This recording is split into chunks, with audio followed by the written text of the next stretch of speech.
Hello friends, आज हम class 10th science subject में लेसन 1 इवोल्यूशन जीव का विकास के अगले टॉपिक पर अध्ययन करेंगे। ये तो हमारा अगला टॉपिक है डार्विन का अवलोकन, ऑब्जर्वेशन ऑफ डार्विन। बीगल के सफर के दौरान डार्विन के कुछ महत्वपूर्ण अवलोकन इस प्रकार है जिनसे उन्हें जीव के विकास का सिद्धांत प्रतिपादित करने में मदद मिली। ठीक है, तो डार्विन का जो प्रयोग है बीगल में जिस तरह से सफर किया उनका जो सिद्धांत है वो थोड़ा अलग है। तो देखिए आगे, सफर के दौरान डार्विन ने समुद्र के पानी के नमूनों का अध्ययन किया तो उसमें उन्हें कई प्रकार के जीव दिखे और वे चकित रह गए। यहाँ पर उन्हें खाए जाने की अद्भुत खाद्य श्रृंखला नजर आई। ऐसा ही उन्हें दक्षिण अमेरिका के जंगलों और पहाड़ों पर तरह तरह के जीवों के बीच भी दिखाई दिया। तो देखिए दक्षिण अमेरिका में है ना, तो दक्षिण अमेरिका में एक और देश आता है, कुछ और देश आते हैं छोटे छोटे, वेनेजुएला है, जैसे कि ब्राजील है, पराग्वे है, उरुग्वे है, ऐसे कई देश हैं जो कि फुटबॉल में अग्रणी स्थान रखते हैं। वहां पर एक इक्वाडोर, ठीक है, इक्वाडोर नाम की एक जगह है जहां पर कई प्रकार के जीव जो है दिखाई देते हैं और उनका जो आवास स्थान है वो कैसा है, वो अलग अलग है। ठीक है, ये दक्षिण अमेरिका से जुड़ा हुआ देश है, छोटा छोटा। ठीक है, तो आगे देखते हैं। हर तरफ संघर्ष है, मरो या फिर मारो, जो बच सकता है वही बच रहा है। शायद भौगोलिक जरूरत के अनुसार जो ढल गया वही जीव बच गया। मतलब भौगोलिक जरूरत, उस प्रतिकूल परिस्थिति में जो जीव है अपने आप को ढाल लेता है, उस प्रतिकूल परिस्थिति में अपने आप को मैनेज कर लेता है, वही जीव जो है क्या करता है, आगे जो है बढ़ जाता है और अपनी विलुप्तता के कगार को बचा लेता है। यही क्या कहलाता है, अनुकूलता कहलाता है। ठीक है, लेकिन जो जीव जो है अपने आप को उस प्रकृति में नहीं ढाल पाते हैं वो जीव सिंपल सी बात है विलुप्ति के कगार पे चले जाते हैं। जैसे कि आगे देखिए, उष्णकटिबंधीय जंगलों में कई विविध प्रकार के प्राणियों और उनके आवास का अवलोकन डार्विन ने पहली बार किया था। तो देखिए उष्णकटिबंधीय क्षेत्रों में डार्विन ने जिस प्रकार से जीव जो है वहां पे रहते हैं उनका जो अवलोकन है वो कैसे किया था, पहली बार किया था कि किस तरह से जीव उष्णकटिबंधीय क्षेत्रों में भी अपना आवास स्थान बना लेते हैं। दक्षिण अमेरिका के पहाड़ों के ऊपर उन्हें ऐसी चट्टानें मिली जिनमें समुद्री जीवों के जीवाश्म मिले। साथ ही उन्हें एक ऐसे भूकंप का अनुभव हुआ। देखिए दक्षिण अमेरिका के पहाड़ों पर कैसे मिले, उन्हें समुद्री जीवों के जीवाश्म मिले। ठीक है, और साथ ही उन्हें ऐसे भूकंप का अनुभव हुआ जिससे समुद्र की सतह लगभग 3 मीटर तक ऊंची हो गई थी। इस प्रकार का अवलोकन यह दर्शा रहा था कि समय के साथ महाद्वीप और महासागर के व्यापक रूप से बदलाव आ सकता है। मतलब अगर भूकंप, बाढ़, ज्वालामुखी इस तरह की कोई प्राकृतिक आपदा आती है तो इससे स्पष्ट होता है कि महाद्वीप और महासागर में भी व्यापक रूप से बदलाव देखने को मिल सकता है और इस व्यापक बदलाव की वजह से वहां के उस पारिस्थितिक तंत्र में रहने वाले जितने भी जीव है वो जो है किसी में विलुप्ति की कगार की ओर या फिर तबाही की ओर अग्रसर हो सकते हैं। ठीक है, रेतीले समुद्री किनारों के स्थान पर ऊंचे चट्टानों से घिरे समुद्री किनारों के अवलोकन से डार्विन यह अनुमान लगा ले कि निरंतर चलने वाली प्रक्रिया से भी पृथ्वी की सतह पर परिवर्तन आ सकता है। मतलब निरंतर रेतीले समुद्र के किनारे को देखकर डार्विन ने अनुमान लगा लिया कि पृथ्वी में दिनचर्या के जीवन में चलने वाली जो दिनचर्या रोजमर्रा की जिंदगी है उसमें भी प्राकृतिक आपदा जो है, प्राकृतिक परिवर्तन देखने को मिलते हैं। जैसे कि अगर हम अपने आम परिवेश में ही गर्मी का मौसम, ठंडी का मौसम, बरसात का मौसम ले लेते हैं तो सबका अपना अपना एक क्या होता है कुछ जीवों के लिए प्रतिकूल प्रभाव को क्या करता है, प्रदर्शित करता है। कुछ अधिक बरसात होने की वजह से, जैसे कि कुछ जीव जंतु होते हैं जो कि अधिक बरसात से क्या हो जाते हैं, वो बोलना चाहिए प्रकार से उनकी प्रजाति विलुप्तता के कगार पे चली जाती है ना। हमारे मानव शरीर पर भी इस मौसम का प्रभाव पड़ता है ना। तो बोला गया है पृथ्वी की सतह पर परिवर्तन आ जाता है। मतलब प्रकृति चलने वाली रोज की प्रक्रिया के रोजमर्रा की जिंदगी में ये थोड़ा बहुत डिफरेंट भी जीवों पर क्या करता है, बहुत ही ज्यादा बुरा प्रभाव डालता है। विशाल का विलुप्त स्तनधारियों, सरीसृपों इत्यादि के जीवाश्मों से उन्हें पता चला कि पूर्व के जीवों जैसे वर्तमान के जीवों में भिन्नता के साथ साथ समानताएं भी हैं, अर्थात पृथ्वी की सतह पर परिवर्तन के साथ साथ जीवों में भी परिवर्तन आया होगा। क्या बोला गया है इन विशाल का खोजो अवलोकन से पता चलता है कि स्तनधारियों और सरीसृपों इत्यादि के जीवाश्मों में, मतलब पहले के जो जीवाश्म थे, पहले के जो सरीसृप और स्तनधारी थे और आज जो सरीसृप और स्तनधारी है ना, पहले और वर्तमान, इन दोनों में समानता और भिन्नता दोनों जो है क्या पाई जाती, अर्थात पृथ्वी दोनों, मतलब समानता भी है और भिन्नता भी है, अर्थात पृथ्वी की सतह पर परिवर्तन के साथ साथ जीवों में भी परिवर्तन आया होगा। मतलब पृथ्वी में तो परिवर्तन हुआ ही है, उसके साथ साथ जीवों में भी क्या हो गया, थोड़ा बहुत परिवर्तन आया है। क्या आप जानते हैं 1938 में अफ्रीकी तट के किनारे पर मछुआरों ने एक मछली जैसा जीव पकड़ा था। देखिए एक मछली जैसा जीव है ना, इसका नाम है यहाँ पे लिखा गया है सिल्केंथ। ये जो है इनको ऐसा माना जाता था कि डायनासोर की विलुप्ति के साथ साथ जो है इनकी भी प्रजाति जो है क्या हो गया है, समाप्त हो गया है। लेकिन ऐसा नहीं था, ये समुद्र के किसी किनारे में क्या हो गए थे, रह गए थे। और जब बाद में सिल्केंथ नाम की एक मछली जैसा आवरण है, इसे जब मछुआरों ने पकड़ा तब पता चला कि ये क्या है, एक लंबी जीवित जीवाश्म है जो कि उभयचर को प्रदर्शित करती है, मतलब जो कि जल में भी रहती है और थल में भी रहती है। देखिए ये मछली का आकार जो थोड़ा मछली जैसा दिख रहा है, लेकिन थोड़ा ऐसा लग रहा है जैसे कि ये कुछ इनके पैर भी है आंतरिक साइड में, ऐसा लग रहा है ना। तो आगे देखते हैं, गलापागोस के द्वीप समूह पर डार्विन के कुछ विशेष अवलोकन। दक्षिण अमेरिका के इक्वाडोर, मैंने बताया भी है ना इक्वाडोर के बारे में, एक क्षेत्र है जहाँ पे कई प्रकार के जीवों का जो है वर्णन है। इक्वाडोर नामक देश के पास स्थित गलापागोस टापुओं पर जब बीगल पहुंचा तो डार्विन के व्यापक अध्ययन करने का मौका मिला। टापुओं में इस समूह के कई छोटे बड़े टापू मिले। टापू हैं जो कि ज्वालामुखी लावा से बने हुए। देखिए तो गलापागोस के टापुओं पर और ऐसे कई छोटे बड़े टापू हैं जो कि किससे बने हुए, ज्वालामुखी के लावा से बने हुए हैं। ठीक है, मतलब ऐसे एक प्रकार से बोलना चाहिए, इसे ज्वालामुखी एक बहुत ही भयानक रूप लेकर आती है, तो उन्हीं से कई प्रकार के छोटे छोटे टापू जो है क्या बने हुए हैं, वहां पे बने हुए हैं। और जीवाश्मों का जो आवरण है उन्हीं टापुओं पे मिला हुआ मतलब दिखाई दे रहा है। ठीक है, गलापागोस के टापुओं के कैक्टस तथा अन्य पौधे, छिपकली तथा अन्य प्रकार के पौधे हैं और कुछ जीव हैं जैसे कि छिपकली, पक्षी, केचुए, वर्मी मतलब आर्माडिल्लो आदि का डार्विन ने क्या किया, अध्ययन किया। बीगल का सफर आगे बढ़ा तब उन्हें और कई प्रकार की भू आकृतियां, विविध प्रकार के जीव और उनके आवास के बारे में अध्ययन करने का मौका मिला। उन्होंने मुख्य रूप से यहाँ तथा बीगल के पूरे सफर के दौरान जीवों के रंग, आकार, भोजन, आवास आदि संबंधी कई तथ्यों व प्रमाणों को जुटाया, उनका सूक्ष्म अवलोकन किया एवं तर्क के आधार पर कई बातों को समझने की कोशिश की। तो देखिए जब गलापागोस की टापू पर, गलापागोस महाद्वीप पर पहुंचे दक्षिण अमेरिका से होते हुए डार्विन जो है बीगल से, तब जो है कई प्रकार के जीवों के जीवाश्मों का क्या किया, अध्ययन किया। तो वो जो जीवाश्म है उनके आवास स्थान, उनके रहन सहन, उनके भोजन, वो किस प्रकार का बोलना चाहिए प्रकार से परिस्थिति में रह सकते हैं, किस प्रकार की परिस्थिति उनके लिए प्रतिकूल है और किस प्रकार की परिस्थिति उनके लिए अनुकूल है, इसके बारे में अध्ययन किया। जो जैसे कि देखिए गलापागोस के द्वीप पर पहला जीव उन्होंने अध्ययन किया वो है गोएटा जैसा जीव।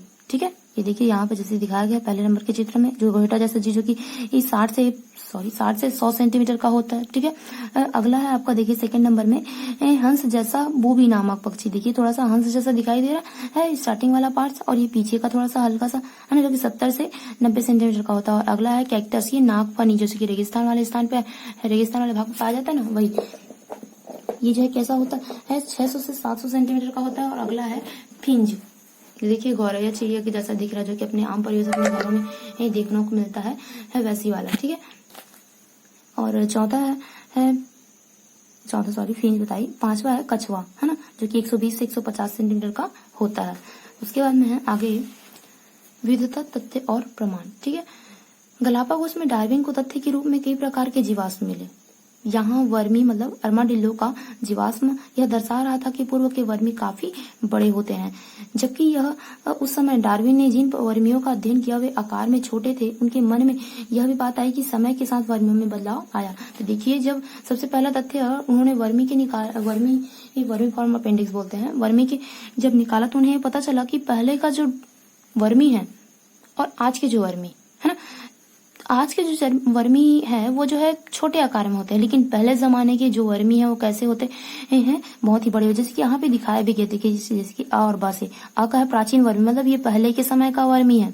ठीक है, और ये अब के समय वर्तमान समय का वर्मी जो है कैसा होता है, बहुत ही छोटा होता है। ये कैसे पता चला, जीवाश्मों के अध्ययन से जीवाश्मों के अध्ययन से डार्विन को पता चला।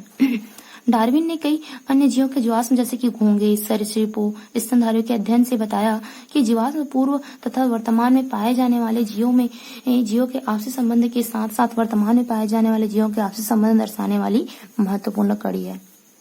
ठीक है, तो डार्विन ने इन जीवाश्मों के अध्ययन से यह पता लगाया मतलब ये जो है आपसी संबंध के साथ साथ वर्तमान में पाए जाने वाले जो जीव है उनकी क्या है, मुख्य कड़ी है, उन्हीं से रिलेटेड है कहीं उत्पत्ति से संबंधित रखते हैं, मतलब साथ साथ से सजातीय लक्षण को प्रदर्शित करते हैं या तो फिर कोई कार्य से सजातीय लक्षण को प्रदर्शित करते हैं। मतलब किसी न किसी तरीके से प्राकृतिक और बोलना चाहिए प्रकार से वर्तमान, ये दोनों प्रकार के जो जीव है, प्राकृतिक और अभी के जो जीव, कुछ न कुछ लक्षण में क्या करते हैं, अपने आप को समानता प्रदर्शित करते हैं। ठीक है।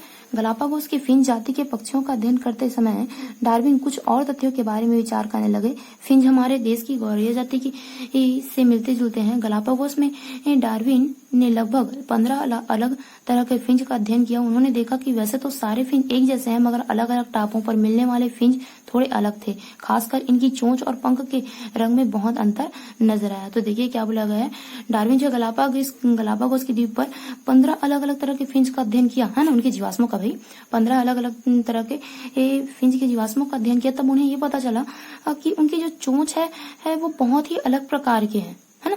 चोंच जो है सबका अलग अलग है, और पंख का रंग में भी तो पंख के जो रंग है वो उनमें बहुत ही ज्यादा डिफरेंट है। डार्विन ने देखिए, और सबसे बड़ी बात चकित कर देने वाली ये बात थी, आगे बताया गया है, सभी फिंच की ये जो चोंच को नापा तो वो आश्चर्यचकित हुए कि उनकी चोंच में इतनी विविधता कैसे आई। मतलब पक्षी तो सभी तो पक्षी हैं, फिर उनकी चोंच में इतना डिफरेंट क्यों है। पंखों का जो रंग थोड़ा बहुत ही अंतर था, लेकिन चोंच में बहुत ही ज्यादा क्या थी, विभिन्नता थी।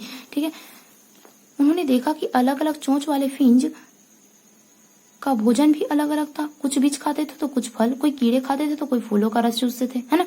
उन्होंने ये देखा कि चोंच अलग होने के साथ साथ उनके जो भोजन है वो भी कैसे है, बहुत ही ज्यादा अलग है। कोई कीड़े, जैसे कि यहाँ पे दिखाया भी गया है ना। ये देखिए, ये जो है पक्षी है, इनके पंखों का जो रंग थोड़ा अलग है। सभी के पक्षी है, उनकी उत्पत्ति जो है एक पक्षी से हुई है। ठीक है। लेकिन इनके जो चोंच का जो आकार है वो अलग है, उनका जो पंख का रंग अलग है, और खाने का भोजन भी अलग है। जैसे कि ये कीड़े खाने वाले हैं, ये कैक्टस के फल खाने वाले फिंच है, ये जो है कलियों को खाने वाले फिंच है, और ये देखिए कठोर बीज को खाने वाले फिंच है। यहाँ पे बताया भी गया गलापागोस के टापू में किसी टापू पर कीड़े थे तो कहीं ऐसे पौधे थे जिनके बीज कठोर आवरण वाले थे, तो कहीं नरम फल वाले पौधे भी थे। जितनी विविधता चोंच में थी उतनी ही विविधता खाद्य संसाधन की उपलब्धता में भी दिखाई दे रही थी। मतलब बोला गया है इन पक्षियों की चोंच में जितनी अलग अलग प्रकार की विविधता दिखाई दे रही थी, उतने ही विविधता में इनके भोजन भी थे। उनके चोंच के तरीके से, मतलब जिस तरह से चोंच का जो अलग अलग आकार था, उसी प्रकार से उनका भोजन भी जो है कैसा, सबका अपने अपने हिसाब से अलग अलग था। ठीक है। फिर आगे देखते हैं। डार्विन का मानना था कि यह फिंच इक्वाडोर से उड़कर गलापागोस पहुंचे होंगे। मतलब इक्वाडोर मतलब दक्षिण अमेरिका। ठीक है। मतलब डार्विन ऐसा सोचने लगा कि शायद ये फिंच जो है दक्षिण अमेरिका, क्योंकि वहां पे अलग अलग प्रकार के जीवाश्म, मैंने बताया ना इक्वाडोर में जो है कई प्रकार के जीवाश्म जो हमको देखने को मिलते हैं, पराग्वे उरुग्वे के छोटे छोटे देश है उसी में। ठीक है। तो इक्वाडोर से उड़कर गलापागोस पहुंचे होंगे और फिर अलग अलग टापुओं के अलग अलग परिवेश में जीने लगे। यह इसलिए संभव हुआ होगा क्योंकि फिंच की प्रजाति में विविधताएं थी। ऐसा ये डार्विन सोच रहे, ऐसा हुआ होगा, है ना। एक जैसी चोंच वाले पूर्वजों से कार्य के अनुसार फिंचों की चोंच में विविधताएं सजातीय लक्षण, मतलब होमोलोगस कैरेक्टर था, और डार्विन ने इसे एक महत्वपूर्ण प्रमाण माना। ठीक है। तो आगे देखिए सजातीय अवलोकन किस तरह से, है ना। तो देखिए ये सभी एक पेड़ ही है, क्या बोला गया है, ये एक सभी पेड़ है। जैसे कि झुमुक लता का है, ये कद्दू का है ना, और ये आलू का है, और ये नींबू का है। सभी पेड़ है, सभी जो है कलियों से ही निकली हुई है। सभी जो है कैसी है, कलियों से ही निकली हुई है। ये देखिए जैसे कि बोला गया है इन सभी की उत्पत्ति तने की कलिका से हुई है। बोले इन सभी की उत्पत्ति जो है तने की कलिका से हुई है। आप देख सकते हैं, है ना, तने की कलिका से हुई है, पर इनके कार्य जो है कैसे हैं, अलग अलग है। इस प्रकार हम पौधे की पत्तियों में भी सजातीय लक्षण देख सकते हैं, है ना। कुछ पत्तियां ऐसी होती हैं जो कि सेम होती है लेकिन उनकी उत्पत्ति अलग होती है ना, और कुछ की उत्पत्ति अलग होती है तो उत्पत्ति सेम होती है तो कार्य अलग होते हैं। तो इस प्रकार से कुछ न कुछ चीजों में डिफरेंट होती है और कुछ कुछ चीजों में क्या होती है, समानता होती है। ठीक है। आगे देखते हैं, जैसे कि यहाँ पे बताया गया है पक्षी, चमगादड़, इन सबके पंख पर, मतलब होना चाहिए ये पक्षी पंख, डाल्फिन, सील एवं भेड़, कुत्ते की अंगली, टांग, मनुष्य छुछुंदर, अग्रपाद, इस पूरे मतलब बोलना चाहिए रचना दृष्टि से समानता प्रदर्शित करते हुए इनकी अग्र टांगों की उंगली, हड्डी, हुमरस एवं उनके साथ जुड़ी हड्डियां, रेडियस और अल्ना, अर्थात इनकी संरचना एक जैसी है, यानी इनके पूर्वज एक से थे।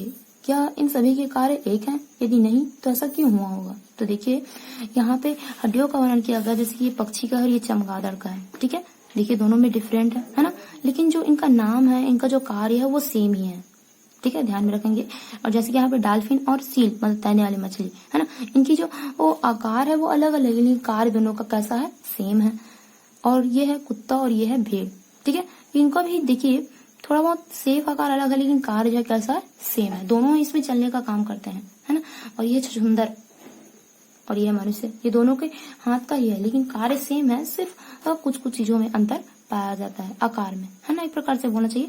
जैसे कि देखिए मैं मनुष्य का बताती हूँ, ये ध्यान रखेंगे, यहाँ से यहाँ तक का आपका क्या कहलाता है, यहाँ पे बताया भी क्या है, यहाँ से यहाँ तक का पार्ट आपका क्या कहलाता है, ह्यूमरस कहलाता है, ठीक है। यहाँ से यहाँ तक का पार्ट आपका क्या कहलाता है, ह्यूमरस कहलाता है। और ये वाला भाग जो आपका अल्ना कहलाता है। यहाँ से यहाँ तक का, कोहनी से यहाँ तक का जो हथेली जुड़ी हुई है वहां तक का पार्ट क्या आपका कहलाता है, रेडियो अल्ना कहलाता है, तीसरा पार्ट। चौथा जहाँ पे हथेली जुड़ी हुई है वो क्या कहलाता है आपका, कार्पल्स कहलाता है, ठीक है। और ये जो हथेली है, मैदान जैसा पार्ट है हमारी हथेली का, वो क्या कहलाता है आपका, मेटाकार्पल्स। और ये जो उंगलियां वो क्या कहलाता है आपका, फेलेंजस, ठीक है, ध्यान रखेंगे। सभी का उसी प्रकार से है। कुछ अन्य लक्षण जैसे कि तितलियों और पक्षियों के पंखों का कार्य समान है। तितली और पक्षी के पंख का जो कार्य है समान है, पर उनकी उत्पत्ति एक समान नहीं है। एक तरफ जहाँ पक्षी का पंख उनके अग्र टांग से बना है, वही तितलियों का पंख उनकी टांग से नहीं बल्कि मुख्य रूप से त्वचा से बना है। इस प्रकार लक्षणों को क्या कहते हैं, समवृत्ति लक्षण कहा जाता है, जो दर्शाते हैं कि इनके पूर्वज कैसे थे, अलग अलग थे। अर्थात सजातीय लक्षण ऐसे लक्षण है जिनकी उत्पत्ति एक जैसी जबकि कार्य जो है अलग अलग है। और समवृत्ति लक्षण में उत्पत्ति अलग अलग पर कार्य एक जैसे। तो देखिए यहाँ पे डार्विन ने दो जीवों का अध्ययन किया है तितली और पक्षी का, है ना। तो तितली का जो वो पंख है वो किससे जुड़ा होता है, उनकी त्वचा से जुड़ा होता है ना। लेकिन इनकी उत्पत्ति देखिए कार्य सेम है, ठीक है, लेकिन उत्पत्ति जो है कैसा है, अलग अलग। दोनों पंखों से उड़ने का ही काम करते हैं, लेकिन उत्पत्ति जो है अलग अलग। तितली की उत्पत्ति जैसे कि ये उनकी त्वचा से हुई है, तितली के पंखों की उत्पत्ति किससे, उसकी त्वचा से हुई है। और पक्षी के पंखों की उत्पत्ति जो है किससे है, उसके टांगों से, मतलब टांगों से प्रेजेंट है या तो फिर टांगों से जुड़ी हुई है, लेकिन उनका जो कार्य है वो सेम है, दोनों से उड़ने का काम करते हैं, ठीक है। और इसी को क्या कहते हैं, समवृत्ति लक्षण, मतलब सजातीय लक्षण। जिनकी उत्पत्ति, सजातीय लक्षण कौन सा है, जैसे कि जिनकी उत्पत्ति जो है समान होती है लेकिन कार्य जो है अलग होते हैं, वो क्या कहलाता है आपका, सजातीय लक्षण कहलाता है। और समवृत्ति लक्षण जिनकी उत्पत्ति अलग अलग है लेकिन कार्य सेम होता है, वो क्या कहलाता है आपका, समवृत्ति लक्षण। आगे देखते हैं चयन और विकास, selection of evolution, selection and evolution, ठीक है। बीगल का सफर खत्म हुआ तो डार्विन इंग्लैंड लौटकर अपने अध्ययन का विवरण तैयार करने लगे। सिंपल सी बात है, जब हम कहीं से लौटते हैं तो सिंपल सी बात है उसका अध्ययन करते हैं कि यहाँ पे ऐसा था, इस जीव के बारे में अध्ययन किए, ये जीव जो है ऐसा था, उनका आवास स्थान ऐसा था, उनका भोजन ऐसा था। उसी प्रकार से डार्विन भी जो है अपने अध्ययन को क्या कर लिए, ये अध्ययन की मतलब अलग अलग जीवों के अवलोकन की शुरुआत करने लगे कि कौन सा जीव कैसे टाइप का भोजन ग्रहण करता था, कैसे आवास स्थान में रहता था। उनके दिमाग में उन दिनों चल रहे कृत्रिम चयन, आर्टिफिशियल सिलेक्शन, यानी मनुष्य द्वारा अपनी इच्छा अनुसार लक्षणों का चयन कर जानवर और पौधों की अलग अलग प्रजाति तैयार किए जाने की बात थी। उनके मन में यह विचार आया कि अगर मनुष्य नई प्रजाति तैयार कर सकता है तो क्या प्रकृति में दिखने वाले इतने विविध जीव प्रकृति में निरंतर होने वाली किसी चयन प्रक्रिया का नतीजा है। तो देखिए जब ये अध्ययन कर रहे थे तो डार्विन के दिमाग में यह आ रहा था कि ये जिस तरह से प्रकृति की देन है इन जीवों की, है ना, उसी प्रकार से क्यों ना मानव जो है आर्टिफिशियल सिलेक्शन करे, मतलब अपना कृत्रिम चयन करे कि कौन से जीव में कैसे दिमाग का मतलब बोलना चाहिए एक प्रकार से कैसे जीन का चयन करना है ना। अगर वो कृत्रिम जीन जो है बहुत ही ज्यादा अधिक गुणवत्ता वाला हो और उत्तम हो तो सिंपल सी बात है वो किसी भी प्रकृति से क्या कर सकते हैं, अपने आप में मतलब किसी भी प्रतिकूल परिस्थिति से अपने आप को ढाल सकते हैं, उस प्रतिकूल परिस्थिति से लड़ सकते हैं और आवास स्थान में बिना किसी असुविधा के रह सकते मतलब ये डार्विन का जो है एक प्रकार से बोलना चाहिए सोच था कि क्यों ना हम जीवों में भी कृत्रिम चयन करें, है ना, उनमें उच्चतम गुणवत्ता वाले जीन का जो है क्या करे, विकास करे, ठीक है। डार्विन ने इसी के आधार पर सुझाया कि प्राकृतिक चयन मतलब नेचुरल सिलेक्शन यानी प्रकृति में स्वतः चलने वाली चयन प्रक्रिया से दुनिया के अधिकांश जीवों की उत्पत्ति हुई है। मतलब प्राकृतिक चयन प्रक्रिया को समझने के चयन प्रक्रिया को समझने के लिए बताया गया है कि किस तरह से है। देखते हैं आगे।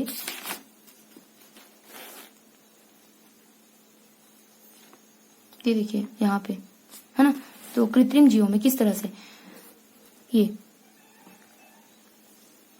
चयन प्रक्रिया को दर्शाया गया है कि किस तरह से मतलब बोलना चाहिए प्रकार से हम कृत्रिम चयन कर सकते हैं। जैसे कि यहाँ पे आम बीज को डाला गया है, ठीक है, आम बीज को डाला गया है। अब यहाँ पे ये मूली की खेती है, बाढ़ से कुछ पौधों का बह जाना बताया गया है।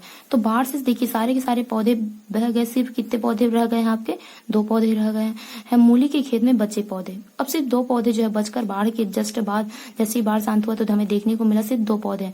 तो क्यों ना हम इसी तरह से कृत्रिम चयन करें। यहाँ पे जो बीजों का हमने आम बीजों को डाला है उसमें हम कुछ जीनी के लक्षण को मिलाए, ताकि ये जो बाढ़ से सभी जीव जो है इस प्रतिकूल प्रभाव से अपने आप को बचाए और 2 की जगह पे सभी के सभी पौधे क्या रहे, हमेशा हमेशा के लिए प्रेजेंट रह जाए। मतलब क्यों ना हम इसमें कृत्रिम चयन करें, इस निम्न गुण वाले जीवों को बीजों को हटा देते हैं और उसकी जगह पे उच्चतम गुणवत्ता वाले जीवों को, जीन को या फिर बीज को सेलेक्ट करते हैं ताकि ये जो प्रजाति है वो क्या हो गए, मतलब आगे बढ़े। और सिंपल सी बात है, डार्विन ने इस पर अग्रसर भी किया और ये जो है बहुत आगे बढ़ा। और इसी के आधार पर आज हमारे प्रकृति में कई प्रकार के जीवों की फसलें दिखाई देती हैं, कई प्रकार की सब्जियों के प्रकार दिखाई देते हैं। जैसे कि यहाँ पे बताया गया है, यह कृत्रिम चयन का ही नतीजा है, मतलब यह मानव प्रजाति का ही नतीजा है। मतलब कृत्रिम चयन अलग अलग जीनिक जीव की उत्पन्न करने का ही नतीजा है कि आज धान, गेहूं इत्यादि की हजारों किस्में पाई जाती है। सिंपल सी बात है, सब्जियों में भी की किस्में और प्रजातियां मनुष्य द्वारा चयन का नतीजा है। जैसे कि यहाँ पे देखा भी गया है, जिसकी सरसों की प्रजातियों मनुष्य द्वारा सब्जी खाए जाने वाले भाग है, जैसे कि नवल गुल है। मतलब सिंपल सी बात है, इनकी अलग अलग प्रजाति उच्चतम गुण वाले जीवों का उपयोग करने की वजह से क्या है कि इनकी जो प्रजाति में विलुप्तता नहीं हुई है, बल्कि ये अग्रसर हो गए हैं और कई प्रकार की फसलें जो है इस तरह से बनी है। डार्विन की बीगल यात्रा के लगभग 20 साल बाद एक और वैज्ञानिक इंग्लैंड से अमेरिका तथा एशियाई द्वीपों तक बीगल जैसी खोजी यात्रा में निकले थे। यह अल्फ्रेड रसेल वेसल थे, इनके नाम का वैज्ञानिक है अल्फ्रेड रसेल वेलेस थे। मुख्य रूप से तितलियों और कुछ स्तनधारी जीवों का अध्ययन किया और डार्विन जैसे निष्कर्ष पर पहुंचे। ठीक है, तो एक और वैज्ञानिक है जो कि कहाँ निकले थे, ये इंग्लैंड से अमेरिका ईसाई मार्ग से निकले थे। ठीक है, और इन्होंने भी तितली और स्तनधारी जीवों का अवलोकन किया, किस तरह से मतलब उनकी प्रजातियां जो है पूर्ववर्ती प्रजातियों से ही उत्पन्न होती है, मतलब पहले की प्रजातियों से ही किस तरह से उत्पन्न होती है, इनके बारे में उन्होंने भी अध्ययन किया। तो विकास का जो सिद्धांत है वो अगले वीडियो पे। धन्यवाद दोस्तों।